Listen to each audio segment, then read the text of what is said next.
Muchas bendiciones, mis hermanos. Es mi intención con este video presentarles un resumen de la carta a los romanos. El libro de los romanos es considerado como la mejor exposición del evangelio dentro de los libros del Nuevo Testamento. De hecho, ustedes recordarán que cuando presentamos el evangelio a otros, en su mayoría utilizamos textos del libro de Romanos. Es en Romanos donde encontramos las verdades de que todos hemos pecado, que la paga del pecado es muerte, que Dios mostró su amor a través de la muerte de Cristo para salvarnos y que debemos creer en nuestro corazón y confesar con nuestra boca que Jesús es el Señor y que Dios le levantó de entre los muertos. Si pudiéramos definir un título para la carta, quizá el título ideal sería la justificación por la fe, su fundamento, su aplicación, sus resultados y sus evidencias. En Romanos 1, del 1 al 17, encontramos la introducción del libro, donde descubrimos que la carta que el apóstol Pablo escribe, la está escribiendo para una iglesia que él no conoce, pero que desea conocer porque hay una intención en Pablo de trasladar su centro misionero desde Antioquía hacia Roma, para poder evangelizar el oeste del imperio que no ha sido evangelizado.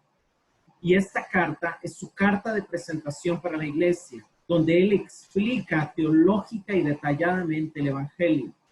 Pablo conocía la necesidad de ellos de entender mejor la salvación que tenían en Cristo, para que pudieran disfrutar de sus beneficios y vivir dignamente de tan gran salvación que había recibido. A partir del capítulo 1 y verso 18 hasta el capítulo 3 y verso 20, Pablo empieza explicando la mala noticia, el problema del pecado, que es una rebelión contra la santidad de Dios. Pablo empieza explicando primero el pecado de los paganos motivados por su rechazo explícito a Dios, que a través de la creación y de sus conciencias, Pablo les explica que han conocido a Dios, que pueden accesar al conocimiento de Dios, pero que deciden negarle en lugar de reconocerle. La respuesta de Dios a ellos es darles libertad a su elección, pero siempre dándoles tiempo para arrepentirse. A partir del capítulo 2, Pablo pasa a confrontar el pecado de los que no han sido rebeldes, sino que se han refugiado en la religión, pero que en realidad no están siendo tampoco justos, sino que se están escudando en su conocimiento de la Biblia para juzgar los pecados de los paganos. Y en lugar de someterse a Dios, están ciegos de sus propios pecados, pues también toman el lugar de juez que le corresponde a Dios. Y Pablo explica que es equivalente el pecado del pagano que se cree soberano sobre su vida al del religioso que se cree juez sobre la vida de los demás. Y Pablo deja muy en claro que todos somos pecadores y que la religión nos salva. En el capítulo 3, Pablo muestra cómo el pecado afectó todas las áreas de nuestro ser.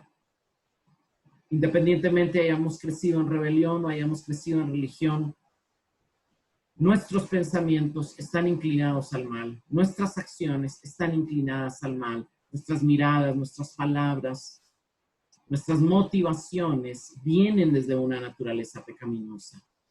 Y el punto de Pablo es que no somos pecadores porque pecamos, sino pecamos porque somos pecadores y ese pecado nos condena a la muerte. Es nuestra naturaleza la que nos condena a la muerte. Luego de Pablo haber expuesto la mala noticia, casi al final del capítulo 3, pasa a explicar la buena noticia, cómo Dios decidió resolver él mismo el problema de nuestro pecado, ofreciéndonos hacernos justos por medio de la fe en el sacrificio de Jesucristo, su Hijo. La cruz fue la solución de Dios para cumplir su justicia al pagar Cristo por nuestros pecados y al mismo tiempo demostrar su amor, otorgándonos la justicia de Cristo por la fe, para así ser Él el justo y el que también justifica. En el capítulo 4, Pablo demuestra que lo que está explicando tiene base bíblica, tiene base en el Antiguo Testamento y fue la manera en que Dios salvó a Abraham, no por obras, por fe. Fue la manera en que Dios salvó a David, no por sacrificios, por su humillación y por creer en que Dios podía justificarlo.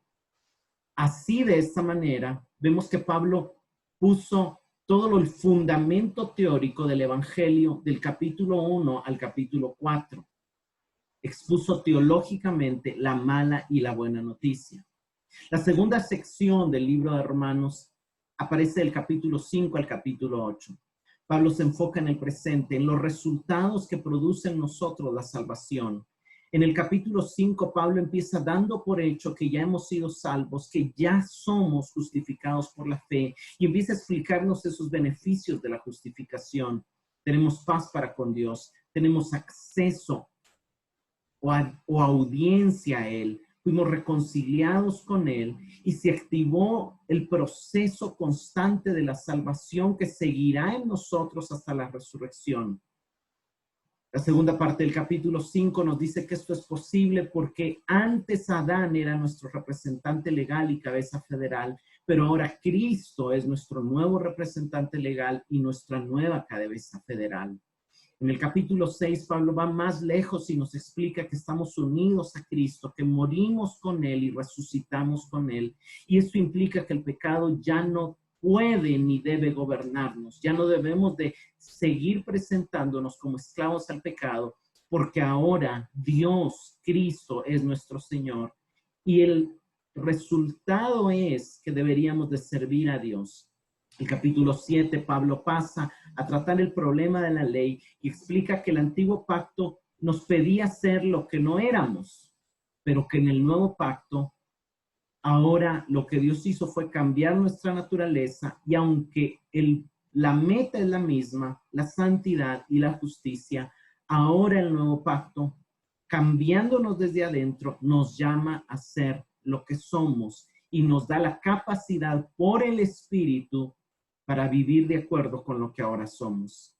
La ley nos sigue mostrando la meta, ser como Cristo, amar a Dios, amar al prójimo, llamándonos a vivir como aquel que cumplió la ley.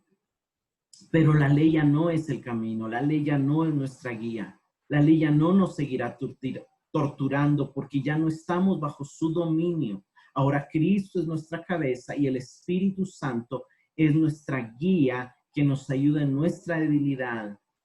¿Por qué? Porque Cristo fue tentado en todo y Él nos comprende, conoce nuestra imperfección y nos guía hacia la santidad desde el amor, no como la ley lo hacía desde la acusación. En la parte final del capítulo 7, Pablo establece el equilibrio entre lo que dijo en el capítulo 6, que el pecado ya no puede dominarnos, pero nos recuerda que sigue estando presente en nosotros y que nos sigue dando batalla. Una batalla que persistirá hasta la resurrección, de la cual Cristo nos libertará cuando cambie este cuerpo de muerte en un cuerpo de gloria semejante al suyo. Pero Cristo nos quiere dar victoria en esta batalla actual por medio de la vida en el Espíritu, y de eso habla el capítulo 8. El capítulo 8 es considerado por muchos uno de los más hermosos capítulos de la Biblia, pues empieza dándonos la seguridad de que si estamos en Cristo ya no hay condenación para nosotros, ya no debemos tener al infierno, y termina concediéndonos la certeza de que nada nos podrá separar del amor de Dios que es en Cristo.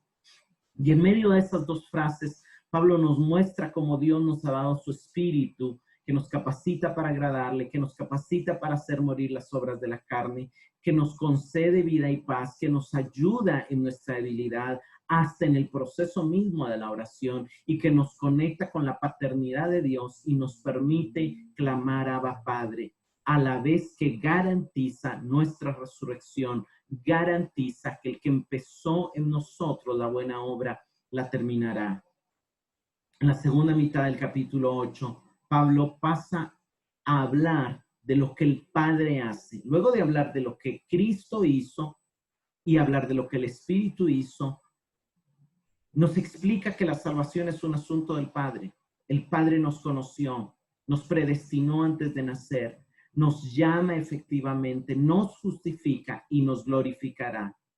Y Pablo nos está dando la confianza de que el Padre terminará en nosotros la obra que empezó y recordándonos que si ya nos dio lo más valioso que fue su Hijo, ¿cómo no nos dará también todo lo que necesitamos y cómo no nos sostendrá en medio de todas las dificultades, tribulaciones y luchas que podamos atravesar en esta vida. Luego en los capítulos 9 al 11, Pablo pasa a responder una pregunta que era muy popular en el tiempo histórico que se escribió la carta. Los cristianos se preguntaban que si Dios había escogido a Israel, ¿por qué muchos judíos rechazaban a Cristo y el Evangelio? Y Pablo explica que Dios los endureció para dar entrada a los gentiles, pero que también tienen acceso a la salvación por medio de Cristo y que al final de los tiempos muchos de ellos se salvarán. Retomando, del capítulo 4, Pablo ha explicado las bases teóricas de la salvación. Del capítulo 5 al 8 ha explicado los resultados presentes de la salvación. Y luego vemos del capítulo 12 al 16 cómo Pablo termina explicando las evidencias tangibles de la salvación en nuestra relación con otros, haciendo un fuerte énfasis primero en el tema del amor que debemos tener para con nosotros cristianos, usando los dones espirituales, prefiriéndonos los unos a los otros, honrándonos los unos a los otros, y habla de esa necesidad de pertenecer a una comunidad de fe, pero luego también habla del amor que debemos de tener para con los de afuera, bendiciendo a los que nos maldicen, devolviendo bien por mal y venciendo el mal con el bien. Pablo termina la carta también llamándonos a cumplir la gran comisión de trabajar por la exposición del Evangelio. De esta manera, en resumen, la carta a los romanos nos muestra cuál es y cuál debe ser nuestra vida cristiana y cómo debemos de vivir, disfrutar y gozar de esa salvación tan grande que Cristo ganó por nosotros en la cruz del Calvario. Que el Señor les bendiga.